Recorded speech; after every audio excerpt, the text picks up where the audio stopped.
This next session, as I mentioned, is containerization in Kubernetes with Cole Kennedy and Andy Clemenko from TestifySec and Rancher. So some great, I think a potential great conversation here. Just want to say, go Team USA.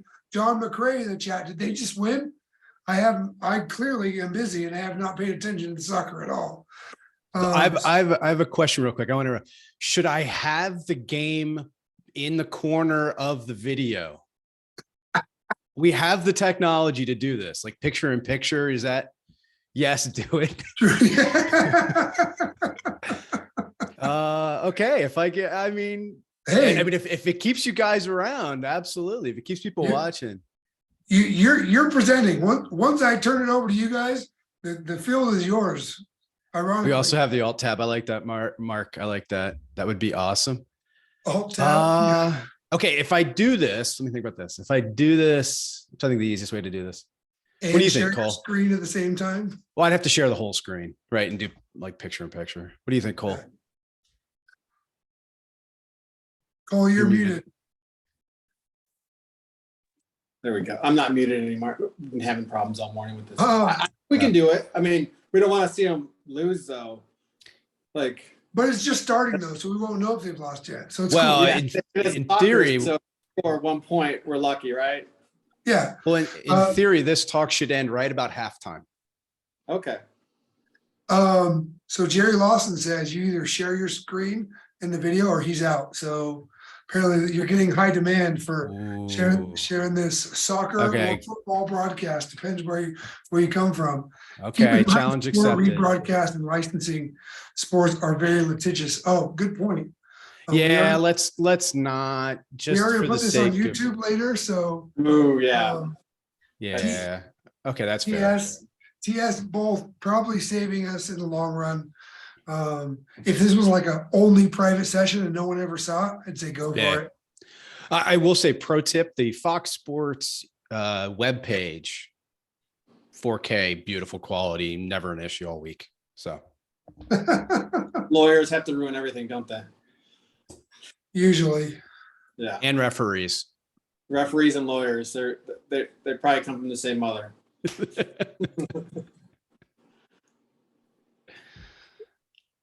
So yeah, welcome everyone. We're gonna get started in about 30 seconds or so. So since there are copyright issues, I suppose I can stick around. Thanks, Jerry. Glad you could stay either way. Much appreciate you.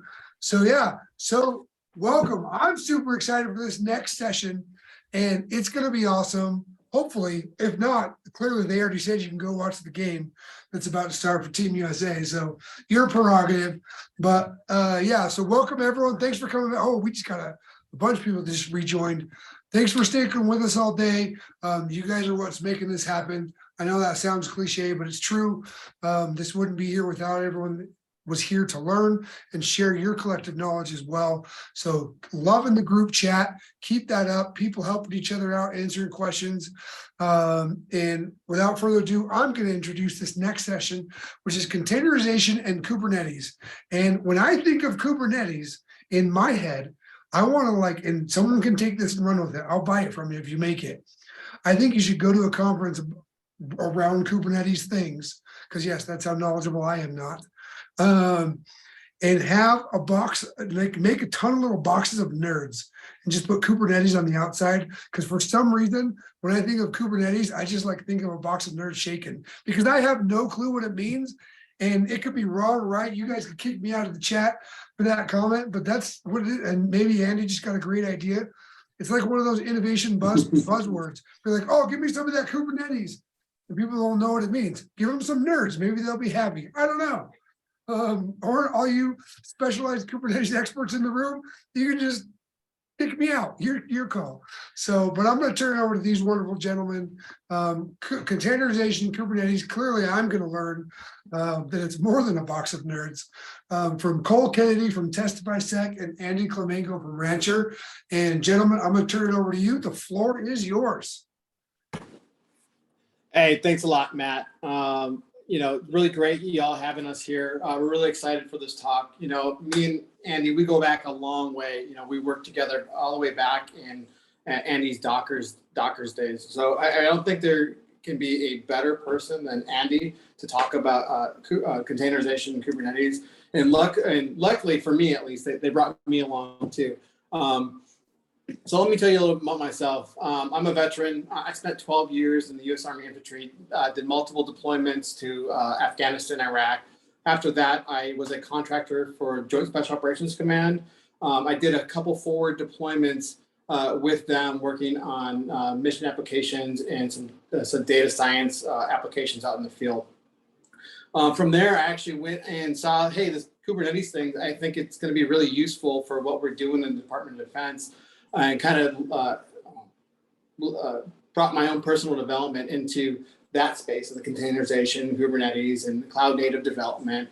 And I worked for a company called Boxboat, where I led the defense team and worked on DoD Platform One, as well as some other defense accounts, as well as some big financial, helping them with their software supply chain security and overall DevSecOps process.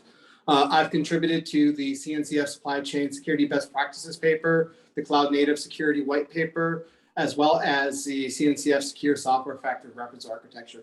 Those are all open source products that the CNCF has created. You can go to CNCF 6 Security and you can look at those. They're really a great source of material, and actually a lot of the guidance around zero trust and supply chain security references some of those papers.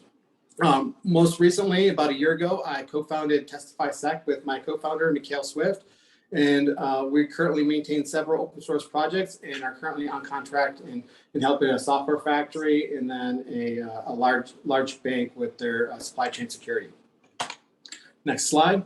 Or actually, and then let me hand it over to Andy for containerization. I'll let him introduce himself. Thanks, Cole. Actually, Cole and I's history goes back, thousands of years in the container space. So I think, was it 2016, 2015, around that time. My background, I'm a former DoD IC contractor. I would bet good money that at least half the people in attendance have used systems that I've built around the container space within the DoD IC for many years. Had the opportunity to go out to Docker and really kind of extend from an outside in point of view, container adoption. This was literally when Google went to Solomon, and Kubernetes was a twinkle and like Hockenan's eye and things like that, and Beta's eye. And so I've been able to see not only the infancy of containers and Kubernetes and even some of the other orchestrators, the original Cattle one from Rancher, and even like Nomad and Mesosphere had one, to doubling down on security with StackRox for a couple years. And then lately I've been back in more of the infrastructure side of things with Rancher Government.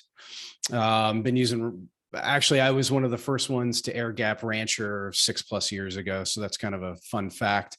And on the side, when I have time, when I'm not cycling, pre-show, we were talking about this. I'm also a volunteer firefighter.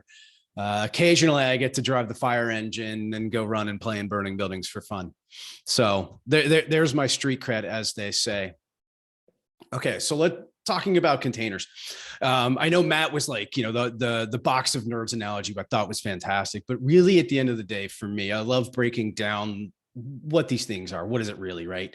And just like the picture here, I'm not going to go into the history of shipping containers, but really the whole idea was a standardized unit of compute, right? But here's the TLDR, like a Docker image is just a tarball.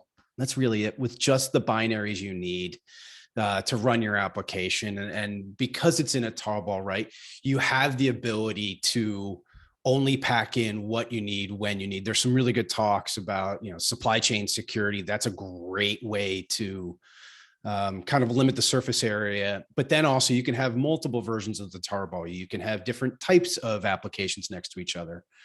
And the opportunity now is to come at this from like a declarative standpoint of view and say, okay, this is what's in it. This is repeatable. There's a lot of tools out there that'll give you the SBOM of what's in it, how it was built, when it was built, who built it, who signed it, all of the information that you need to really kind of secure it and repeat the process, which is really kind of the stepping stone, right, to get into more higher levels of abstraction.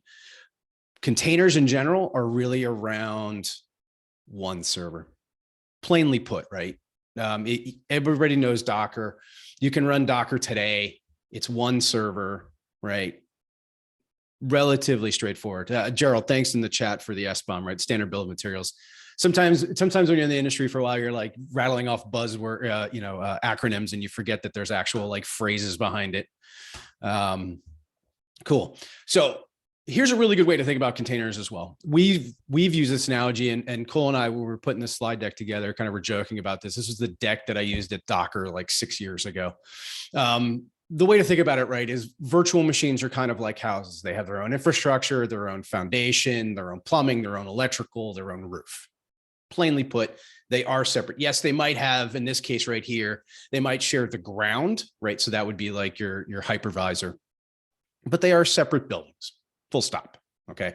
When we start thinking about containers, the analogy of apartments is now they have a shared roof, shared plumbing, shared electrical, shared foundation, right?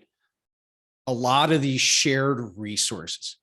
And obviously it's a trade-off, right? Sometimes you've got noisy neighbor, sometimes you don't, sometimes everything's fine. So these are some of the considerations, right, to think about. But I think the trade-offs outweigh having to build your own, right? In this case, we're talking about virtual machines or bare metal. Okay. So again, going from like a traditional applications running on your bare metal, now you've got the virtualized, right? So that hypervisor adds an abstraction layer. And so now you've got your virtual machines. And then with containers, we've got yet another abstraction layer to the hypervisor or to bare metal for those individual applications. Again, providing isolation, better density. Here's the big one, right? No kernel. I can't tell you how many times trying to sell containers to the DoDIC, it was like, oh, well, what about the kernel? We need to stig the container. And you're like, there's like stig the base image. There's nothing in there to stig. Fun story is I was asked by an ISO years ago to run Nessus against a base image. And I said, okay. Nessus was the scanning tool flavor. It still may be at that agency. And I said, okay, you do realize I have to install SSH. I have to install PAM. I have to install a bunch of things just that your security application can log into it, SSH in, and go and look around. He's like, yes. I said, okay.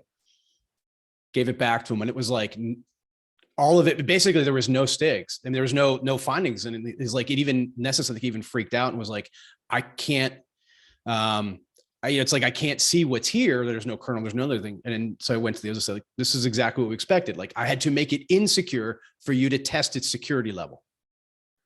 Right. So remember, if you remember one thing from at least my part of this talk is there's no kernel ever in a container image. Now there's exceptions that we're not going into, but there is no kernel in the container image. Okay. So why containers, right? Hopefully we've kind of demystified some of it a little bit. Yeah, thank you for answering this STIG question. I am following along with the chat, trying to keep up with it. Really what it comes down to is repeatability, right? You've got control with the declarative language. You've got velocity, right? Because it's not a kernel, you can start and stop these containers within milliseconds sometimes, or seconds. So it means you can go from version A to, A to B very quickly. Oh my God, B doesn't work, go back to A. So dovetailing into some of the unit testing and DevSecOps strategies, it's great for that as well. The whole idea that it works anywhere. We're going to talk a little bit later. Cole's got a really good, interesting point about, Kubernetes everywhere. Well, Kubernetes uses containers. The fact that it works basically everywhere means, there is a large assumption that it will work no matter whether it's on a boat, a plane, a truck, a backpack, a tactical edge kit that I may or may not have over my shoulder, or, your data center, my data center. And so that portability becomes really important. In addition, also, last but not least, observability, being able to understand where it was built, when it was built, who built it, how it was deployed, who deployed it, having version control to kind of manage some of that, and the declarative infrastructure is really important. So again, all good things, right? And I think it outweighs the balance of, that shared infrastructure, whether it's on a, shared VM, shared bare metal. Okay. Let's Cole, why don't you go ahead and talk about Kubernetes? You're muted, Cole.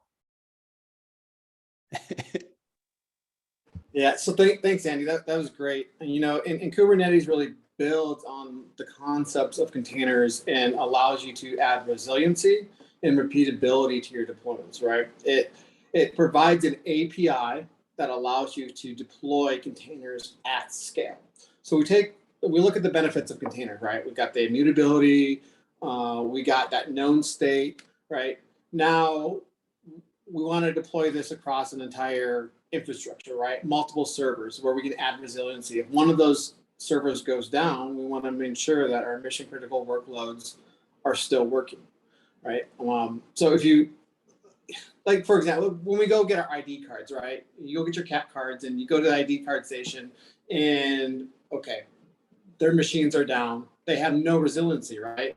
If they're running something like Kubernetes in a cloud native application stack, they would be able to do those upgrades in place without any downtime.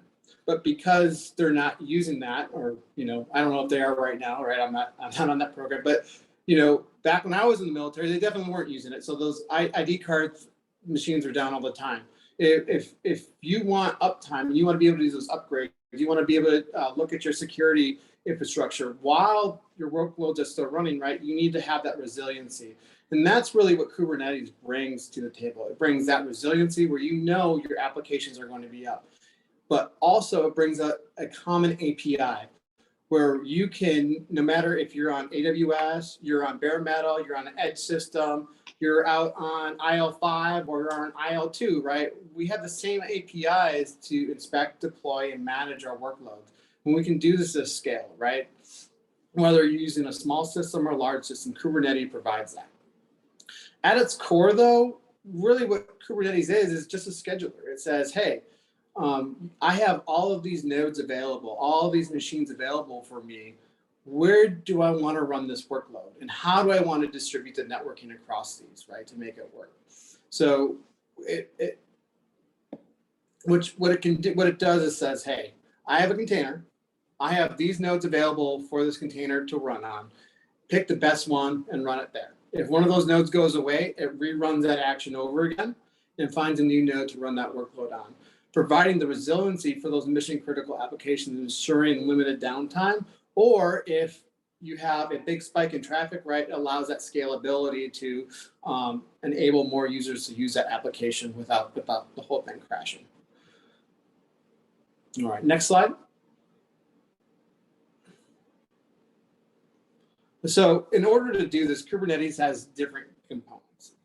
It has a control plane. The control plane has a database that all the information about what should happen is stored. That's called etcd. It has a kube scheduler, right? That kube scheduler maintains and controls where the workloads should be scheduled.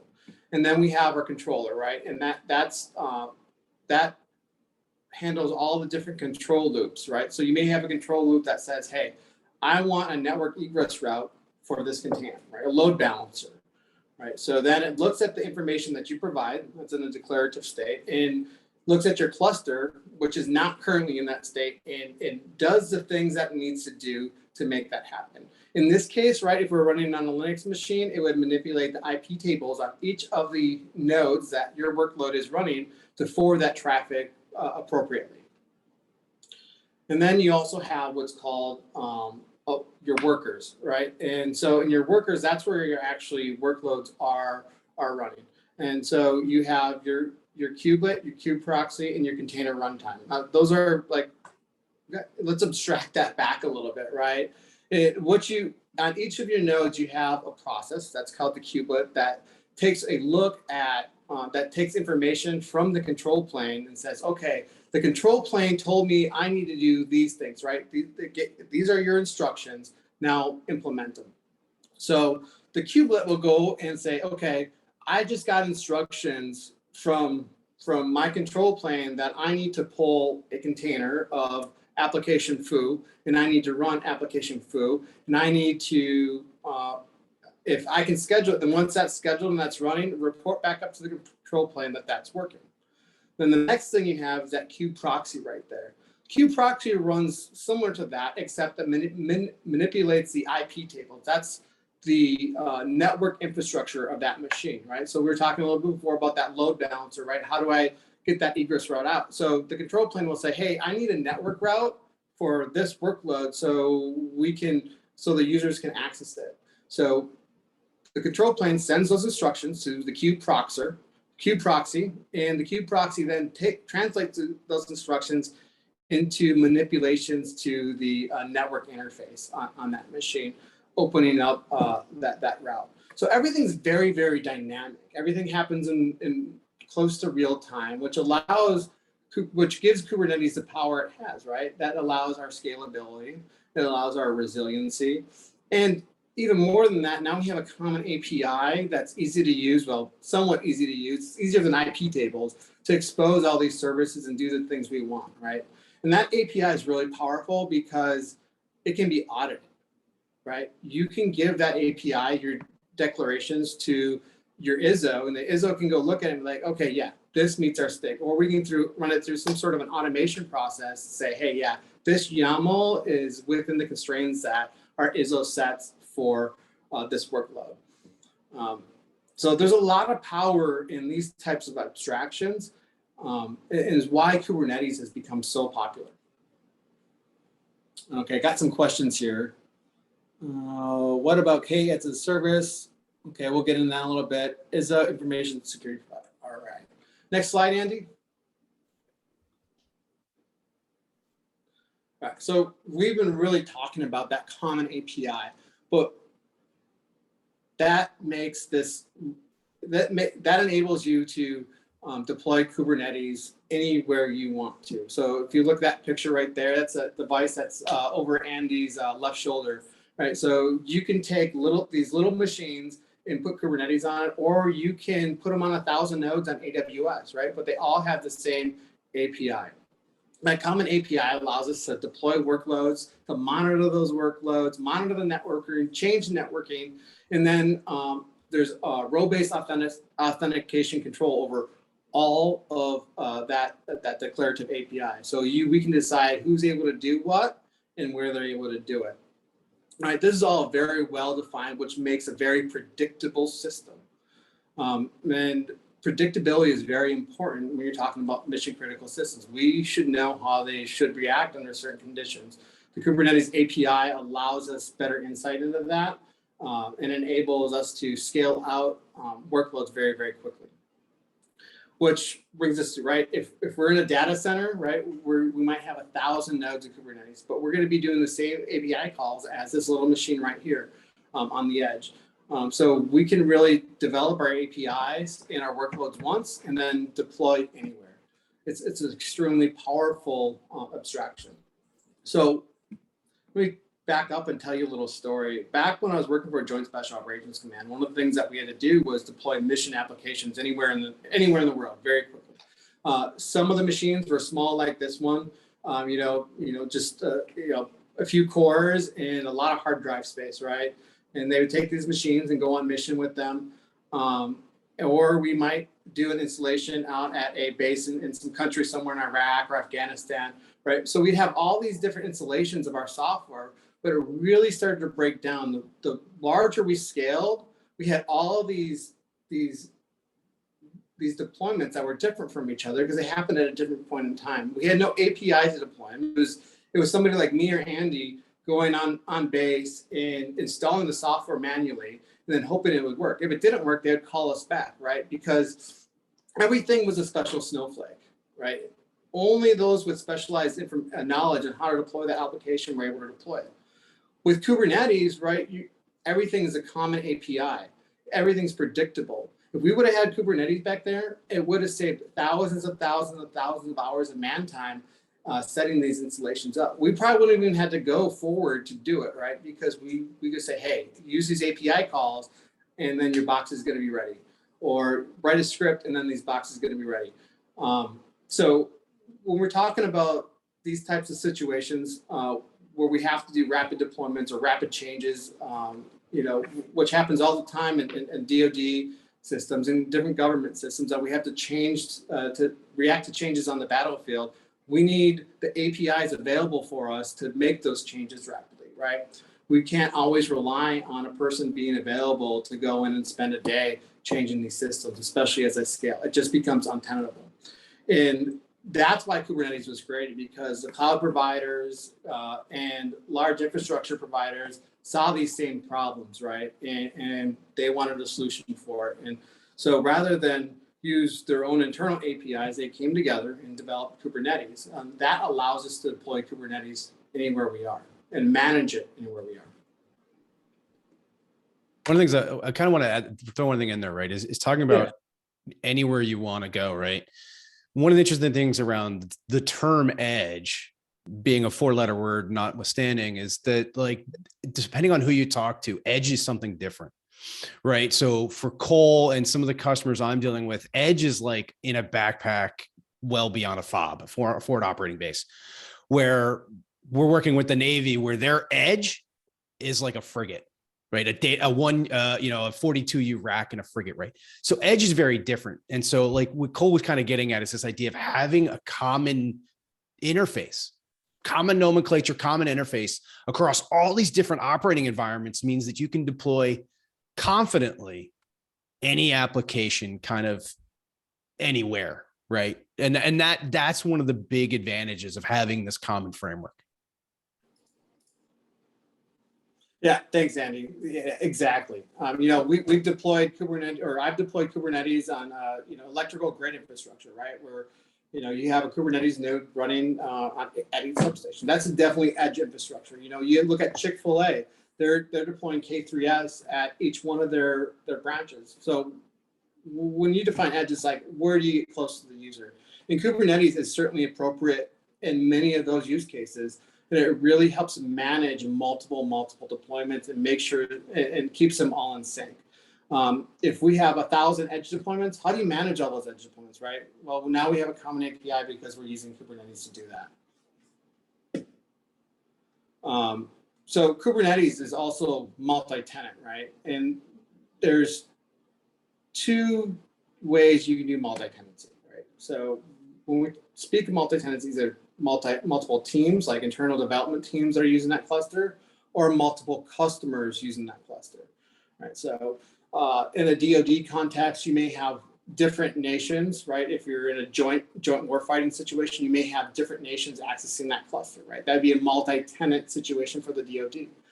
For customer multi-tenancy. For multiple teams, you may have multiple contractors using that same cluster from different mission applications, right? But we really need a way to separate these out and provide security and manage that, so we know, hey, who's accessing what customers are accessing our clusters, and give them the appropriate information based upon their identity, or what teams want to make changes to the cluster and give them appropriate accesses based upon those team identity. So Kubernetes allows us to do this in a few different ways. I'm going to hit on 3 of them right here: network isolation, namespace isolation, and hardware isolation. So network isolation, when we think of traditional network isolation, you're right, walled garden, we have our perimeter, no zero trust, right? We just say these IP ranges are allowed, these IP ranges are not allowed. We don't do that in Kubernetes, right? We do network isolation based upon the identity of the actual workload that is running. So the ways you can do this is, I'm sure you've all heard of this before, service mesh, right? Service mesh is a great way to provide network isolation on top of a Kubernetes cluster. And that allows you to take information about the workload and segment it out and say, okay, my backend application is the only one that cannot talk to the database. That's a form of network isolation. When we do this in Kubernetes in a dynamic manner that doesn't require IP addresses, right? We just require some sort of identifier for that workload. Service accounts are generally what is used for that, although there are some more robust methods out there. And another way we can do this too is called a network policy. Network policies, okay, they must be supported by the container network interface. That's a big word, but because Kubernetes is so pluggable, there's a lot of different ways that we can manipulate the network. So your CNI is what does that. You know, there's places like Cilium, they're doing some great stuff with eBPF, and or you might look at like Flannel, that's just more of a traditional networking layer, right? So make sure your network, your CNI does support network policies. If it does support network policies, then you can restrict and segment off what workloads are allowed to talk to which workloads using that. Right. And if you're looking to certify your system, this is going to be something that's really important to run, right? We don't want applications that don't need access to our mission critical database to be able to access it for a lot of different reasons. But I can guarantee your security policy says that they shouldn't. So we can create a network policy and prove to our ISO that's not happening. All right, next, let's talk about namespace isolation. Oh, go back. So namespace isolation is a way that we can divide a Kubernetes cluster into chunks. And for the most part, we use this to give different teams access to different areas of the cluster. So team A may only have access to certain namespaces that they can modify and develop against. And then we might have a production namespace where they don't have any access to that only maybe your DevOps engineers, your systems administrators have access to. So namespace isolation is that top level abstraction that allows us to apply controls. So we apply controls to namespaces. And that's the main function of those in Kubernetes. They also love to do quotas. It's not used very often. But let's say your developers, you only want them to be able to grab 20 gigabytes of network storage. This is where you would do that, and that'll allow you for that. Last is hardware isolation. Now, this is really important, right? Normally, when you set up a Kubernetes cluster, right, it's just going to pick the best node to schedule that workload. But we all know there is issues with that, right? We need, for certain types of workloads, we need node isolation because of security concerns. There's a lot of attacks against the kernel, against containers, and sometimes the best solution that we have to mitigate against these attacks is to make sure those two workloads are not running on the same node. So with Kubernetes, you can do that. You can say, hey, this set of nodes are for IL5 workloads. This set of nodes is for IL4 workloads, et cetera, right? And we can restrict workloads to specific nodes, either for security reasons or for hardware reasons, right? We may have a GPU on one machine, and we want to say, okay, all of our machine learning workloads need to have a machine with a GPU. We're allowed to do that in Kubernetes.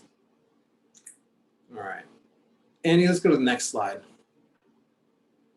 So really, Kubernetes is just the beginning. Kubernetes is at its core just a bunch of APIs. They're creating more APIs against everything, right? And that really allows different vendors and the open source community to work together to develop abstractions on top of Kubernetes that allow all of you to do your job much, much easier. I think in the future, you're going to see a lot less about Kubernetes and more about platforms built on top of Kubernetes. You look at what DoD Platform One is doing, or the Black Pearl, or any of the software factories out in the commercial world, right? Right. It's these platform teams are using Kubernetes to deliver value to their customers, right? They're building on these APIs, inserting their business logic, and inserting, their security controls in a way that's reproducible and allows their developers to ship software faster and ship features faster to your customer. And when we're talking about a defense context or a government context, this is really important because that's what we want to do ultimately, is make sure that the warfighter has the features in their software faster than our enemies. And there's no better platform today to do that than Kubernetes. And it's just getting better and better and more efficient at what it's doing. One thing I want to point out is that there are some products coming out on the market today that are completely abstracting away, either from a management standpoint of view or developer standpoint of view, that there's even Kubernetes running at all. Right. So somebody, one of the talks earlier that before us was talking about like this idea of, one person knowing all of DevSecOps, right? I think the real future state is if we abstract away what's underneath, it doesn't matter. Right. And having the ability to kind of manipulate the API calls, so to speak. I think actually a good one was Scott McNeely. I think he was the CEO of Sun years ago. He's like, when you plug in a hair dryer, you don't need to know how nuclear power is made. Yeah. And it's that same kind of analogy. Even Kelsey Hightower has gone on the record as saying Kubernetes is going to be abstracted away, right? So don't take our word for it. Yeah. Thanks, Andy. All right. Well, I think, go ahead. I was going to say, Cole, what, give me your like 15-second elevator pitch as to TestifySec. Oh, thanks, Andy. Yeah, so TestifySec, we're a new company, service-connected, disabled, veteran-owned. We focus on supply chain security services and products. Right now, we're working in air-gapped and high-compliance systems. We have 2 open-source projects, Witness and Archivist, that we use to enable our customers. What they do is they allow our customers to certify that a process has been followed. These projects came out of experience that we had working on DoD Platform 1 and some of the problems that we saw with them. And we are contributor to multiple CNCF and OpenSSF papers. Witness and Archivist are the implementation of those ideas that we put in that paper. We'd love to work with anybody here and help them with their supply chain security and help them certify process. We will be available at industry. We'll be at our booth at Industry Day, and I'm also available on LinkedIn. But Andy, I want to hear about what y'all doing at Rancher, especially with government systems. I've used some of your stuff in some of my engagements, and I absolutely love it. Yeah, so I'll give you the TLDR, right? Same kind of 15-second elevator pitch. Rancher Government Solutions is the wholly owned U.S. subsidiary of SUSE, which is basically the people that develop Rancher and all the tooling. We help, the tail that wags the dog, so to speak. So we help ensure that Rancher and all of the products for storage, for networking, for hyperconverged are all government-minded, government-focused. STIG, FIPS. In the chat, they were saying that like this RKE2 STIG came out like a couple weeks ago, a month ago. We're solely in charge of making sure all of those great features, like we're working on FIPS 140-3. I've got a couple blog posts coming out for how to air gap all of these things STIG'd. There's some really, really good government focused kind of Kubernetes distribution kind of thing coming out of Rancher Government Solutions, not to mention all the like professional services and TAMs. And the good news is, I will say the good news is, like, at least on the field engineering and professional services time, we've all been inside the barbed wire. We've all done it. We've all seen it. And now we're really kind of accelerating our customers' ability to do it, which is kind of fun. Okay, cool. We've got questions. I actually got a couple questions. Let's start with the first one that came in from Paul. It says, I have the same issue with DCSA wanting to Nessus STIG scans of container images. How would you go about either explaining how that's not possible or offer an alternative to traditional scans?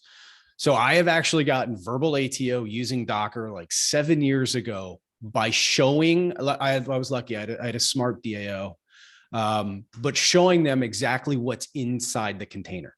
Okay. So in the case of a base image, it's just shell and a package manager, right? So being able to actually show them and be like, okay, this is the base fundamental. And then we're going to build on, we're going to put the binaries in, then we're going to do that. And what's great nowadays is that you have tools like TestifySec and tools from ChainGuard.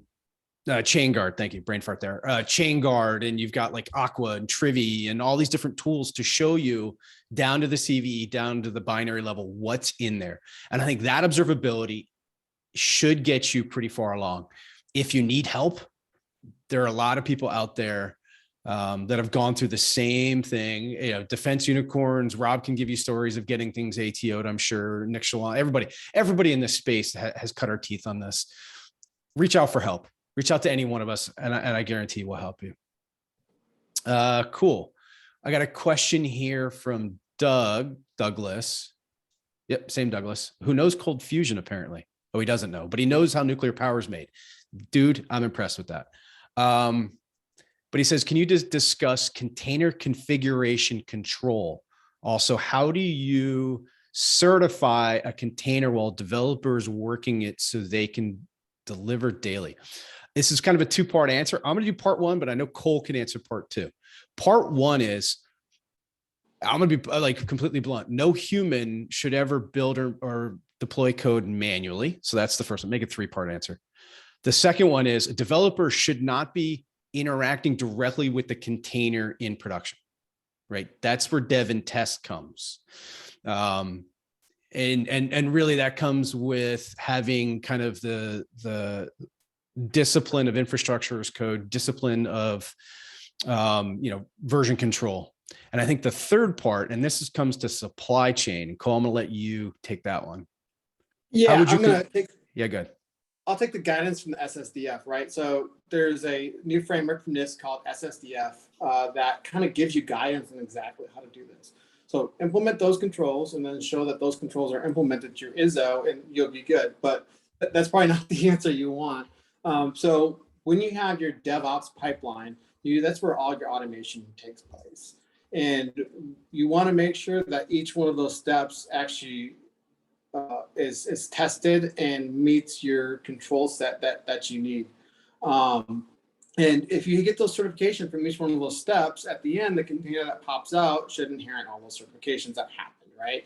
So that's kind of what we're working on at TestifySec and with Witness and Archivist is to kind of help automate that process.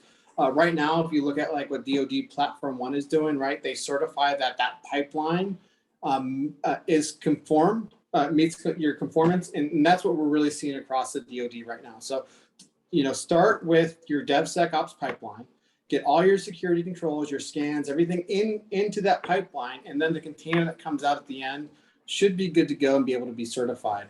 You'll have to work with your ISO to see exactly what kind of evidence they want, but it's definitely possible, and it's been done in I think all major services. So reach out if you have any more questions. I'd love to get on a call and kind of deep dive into that. Yeah, and one thing I would also want to point out is around the security and ATO process, Rancher or Kubernetes, high level Kubernetes is fully ATO'd. Don't do that, Rob. Thanks.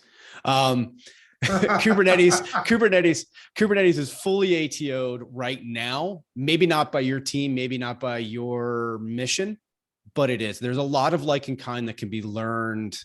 I was gonna post a picture of we stand on the shoulders of giants, kind of mantra, right? I didn't invent this. Nobody here invented it. We've all learned through cutting our teeth. So how can we help accelerate your learning? Stand on our shoulders. Let's go. That was great, Andy. Yeah. So one thing I do want to throw out there, right? Because Paul and I were chatting back and forth in the chat. If anybody has any questions, thanks for the nuclear power update. If anybody has any questions, feel free to reach out to me on obviously the email and all the socials. I'm more than willing to go and help out. Oh, great. We got an anonymous attendee. Real quick, one final question. It says, what value do containers and Kubernetes provide when your applications have been a purpose-built hardware, sensors, controllers, and can they be migrated to any old server? That can't be migrated to any old server. So I'll tell you right now, you had something? Oh, you want to take this one, Andy? Oh yeah, I want to take it because one of the questions we've been getting a lot lately is GPUs, and that's kind of a similar, right? It's a specific hardware thing. Okay. Especially helping out in the MIAL space. And so really one of the great things about Kubernetes is being just a scheduler is that you can use labels and tag things. You can say that server has a GPU, has a Arduino controller, has an SDR radio, has a whatever, right? And then when you send your application out there and say, okay, I want my application to run only on hardware that has that SDR radio. The labeling system within Kubernetes allows you to be that finite, okay? One of the other great things, and this is kind of a true story, is that I was asked, I wanted to containerize a binary that was written for CentOS 5, and I was on CentOS 7. So what I did is I built it in a container with that version of glibc, right, GCC, and was able to abstract away the kernel just enough that I could run a compiled app for CentOS 5 on CentOS 7 using that abstraction of a container. So what this really means for your old hardware is that you can abstract away older operating systems a little bit and still use Kubernetes to tie it to that specific hardware. So you can use a modern kernel, a modern operating system on the newer hardware, but still have that card plugged in and still be able to schedule to it. Hopefully that helps, Mr. Anonymous Attendee. And when are containers not useful? You want this one, Cole? Yeah, I'd say, if you're just developing something to get it out there, proof of concept, you don't need a container. But when you need to start doing security controls around it, you need to start worrying about scalability. That's really when you need to say, okay, I need to containerize this and to be in order to bring into production. I think that's really where a lot of the benefits come from. As your developers start working with containers more, I think even that kind of goes away. Right, I use containers every day in my development process. It gives me some efficiencies, but I mean, I'm very experienced with that workflow. But I think, you don't need to really use them until you really want to move into production. The one thing I would add to that is GUIs. Does your application specifically need a GUI, right? So like if everyone remembers Wireshark or Thunderbird for email or Firefox, if your application has its own specific GUI that it needs a display, it can be done. Like there's a whole talk years ago from Jesse Frizzell doing this, but like, it's not worth it. It's just not. Just walk away. We'll qualify that. Not a web GUI. Web GUIs containers are great for, but like an interface. Absolutely, yeah. Hey, gents, I'm going to pull in Luke Harris, who joined us, who wants to ask a live question. Go ahead, Luke. Luke, over to you. You're on mute if you did not know that. As usual, the longer Luke takes, the more I have to start. There we go. How about now? There we go. I was gonna say first time caller, long time listener. Got it. Okay. Good. No, we get the same process at work because everything's headset now. Because of the security at the DoD. Yeah. So you got 5 buttons before you can get off mute to get on there. But anyways, so thanks for the thing. This is a great session. Couple of questions because Rancher we've been dealing with. So I work in US Transcom in the PEO. Yeah. One of the concepts is we had a great conversation with Kevin from Platform One last week, a very in-depth one, and he's amazing on the way they're headed out. The concept of the pipeline being a continuous ATO, and then he also brought up the fact that he's still running ATOs, full ATOs he brought up.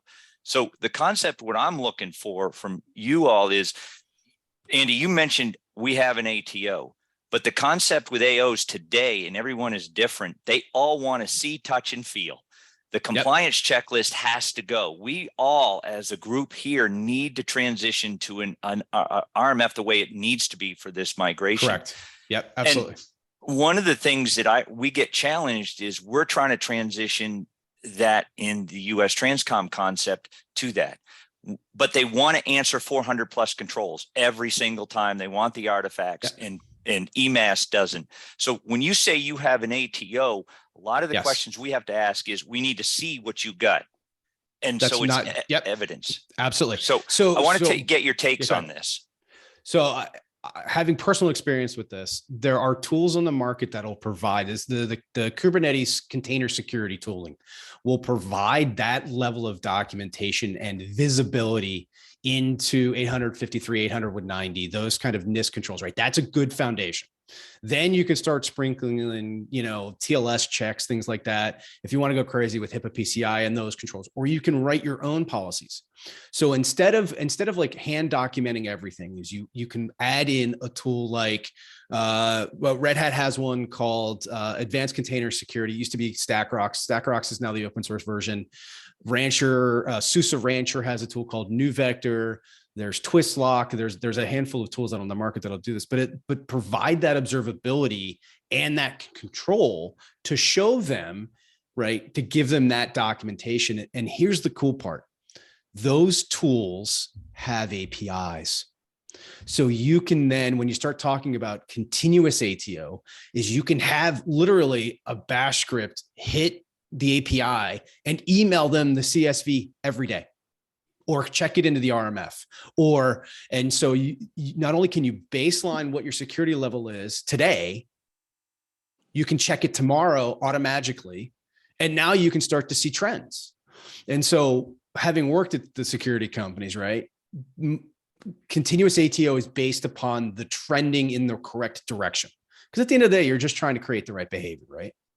So show them, look, we've got this tool. It documents everything. KubeBench is another one out there. There's a handful of these tools out there, but run them, get the output, check it into RMF or even into version control, and then rinse and repeat to find the trends.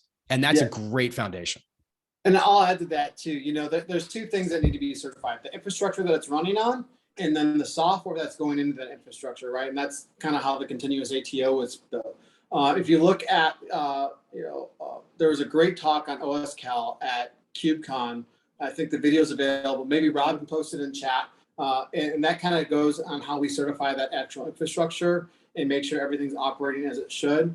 The other part of it, right, and that's where the SSDF that NIST came out with, the certifying the software that goes into that infrastructure, that's really what we're working on at TestifySec, and we create automated attestations for each stage of that pipeline. So we know that your SAST was run, you know your DAST was run, we know that this code only came from developers that we trust. Right, so there's two different parts you have to think about: the infrastructure and then the software going into that infrastructure.